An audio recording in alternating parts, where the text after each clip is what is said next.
रात के 2 बज रहे हैं, आंखें बंद हैं, लेकिन दिमाग फुल स्पीड पे चल रहा है। कल का पेपर कैसा होगा? अगर फेल हो गया तो? उसने वो बात क्यों कही? आप सो नहीं पा रहे हो, पढ़ नहीं पा रहे हो, सिर्फ सोच रहे हैं और कुछ नहीं। और सबसे बुरा पार्ट, इन सारी सोच का कोई रिजल्ट नहीं, कोई प्लान नहीं, बस एक एंडलेस लूप। अगर ये आपको रिलेटेबल लग रहा है तो ये वीडियो एंड तक देखना, क्योंकि आज हम ओवरथिंकिंग को परमानेंटली बंद करने का तरीका बताएंगे। पहले ये समझो कि ओवरथिंकिंग आपको एक्चुअली क्या नुकसान कर रही है। आपने कभी नोटिस किया, जिस दिन आप सबसे ज्यादा सोचते हैं उस दिन आप सबसे कम काम करते हैं। आपने 5 घंटे का शेड्यूल बनाया, लेकिन 3 घंटे सिर्फ ये सोचने में गए कि कहाँ से शुरू करूं। ये है ओवरथिंकिंग का असली नुकसान। ये आपकी एनर्जी लेता है, टाइम लेता है और रिजल्ट कुछ नहीं देता। और अगर अभी फिक्स नहीं किया तो ये सिर्फ एग्जाम्स तक नहीं रहता, ये आपकी पूरी लाइफ में घुस जाता है। तो सवाल ये है, ओवरथिंकिंग आती क्यों है? इसको रोकने से पहले इसको समझना जरूरी है। आपका दिमाग एक सिक्योरिटी गार्ड की तरह काम करता है। उसका एक ही काम है आपको सेफ रखना। और जब भी कोई बड़ी चीज सामने आती है, एग्जाम, डिसीजन, कोई बात, ये गार्ड अलार्म बजा देता है। रुको, सब सोच लो, क्या होगा क्या नहीं होगा। ये गार्ड हेल्पफुल होता अगर कोई एक्चुअल डेंजर होती, लेकिन प्रॉब्लम ये है कि ये गार्ड डेंजर और नॉर्मल सिचुएशंस में फर्क नहीं कर पाता।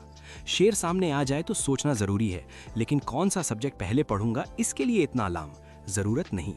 आप हर छोटी चीज पे पैनिक मोड में चले जाते हो। अब इस गार्ड को ठंडा करने के 3 तरीके हैं। स्टेप 1, नाम दो। जब ओवरथिंकिंग शुरू हो, उस फीलिंग को एक नाम दो। दिमाग में या कागज पे बस बोल दो, मुझे फेलियर का डर है, मुझे रिजेक्शन का डर है, बस इतना। साइंटिस्ट ने रिसर्च में ये प्रूव किया है, जब हम अपनी फीलिंग को नाम देते हैं तो दिमाग का पैनिक मोड ऑटोमेटिकली कम हो जाता है, क्योंकि दिमाग को लगता है ओके, आइडेंटिफाई हो गई, कंट्रोल में है। इसलिए कमेंट करो कि तुम सबसे ज्यादा किस चीज के बारे में ओवरथिंकिंग करते हो। ये बहुत छोटा लेकिन जरूरी स्टेप है। Step 2, the 5 minute rule. अब ये सुन के थोड़ा अजीब लगेगा, लेकिन ये काम करता है। एक टाइम फिक्स करो, सिर्फ 5 मिनट, जिसमें आप ओवरथिंकिंग कर सकते हो। मतलब सुबह उठ के या रात को सोने से पहले 5 मिनट निकालो। उस टाइम में जो भी टेंशन है, जो भी व्हाट इफ्स हैं, सब सोच लो। लेकिन जब ये 5 मिनट खत्म हो जाए, बॉक्स बंद। और जब भी बाकी दिन में ओवरथिंकिंग आए, दिमाग को ये बोलना है, अभी नहीं, इसका टाइम फिक्स है, तब सोचेंगे। ये काम क्यों करता है? क्योंकि दिमाग को पता है मुझे इग्नोर नहीं किया जा रहा, मेरा टाइम आएगा। तो वो उस मोमेंट में शांत हो जाता है। पहले एक हफ्ते में ये फोर्स्ड लगेगा, दूसरे हफ्ते में ये हैबिट बन जाएगी।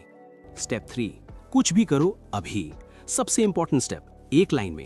ओवरथिंकिंग तब रुकती है जब बॉडी मूव करती है। कोई बड़ी चीज नहीं करनी, बस 1 ग्लास पानी पियो, 10 पुशअप्स करो, 1 पेज पढ़ लो। जैसे फोन हैंग हो जाता है तो रीस्टार्ट करते हो, ये वही रीस्टार्ट बटन है। बॉडी मूव होती है, दिमाग फ्यूचर की फेक प्रॉब्लम से हट के प्रेजेंट के एक्चुअल काम पे आ जाता है, और वहां ओवरथिंकिंग के लिए जगह ही नहीं रहती। तो याद रखो, ओवरथिंकिंग रोकने का मतलब सोचना बंद करना नहीं है। गलत वक्त पे गलत चीज के बारे में सोचना, ये बंद करना है। और उसके लिए बस 3 चीजें काफी हैं। नाम दो, टाइम फिक्स करो, एक काम करो। वो लोग आगे नहीं जाते जो ज्यादा सोचते हैं, वो आगे जाते हैं जो सही वक्त पे सोचना बंद करके करना शुरू कर देते हैं। अगर ये वीडियो काम आई, अभी कमेंट में लिखो एक्शन। अपने आप से एक छोटा सा प्रॉमिस। और चैनल सब्सक्राइब करना मत भूलना,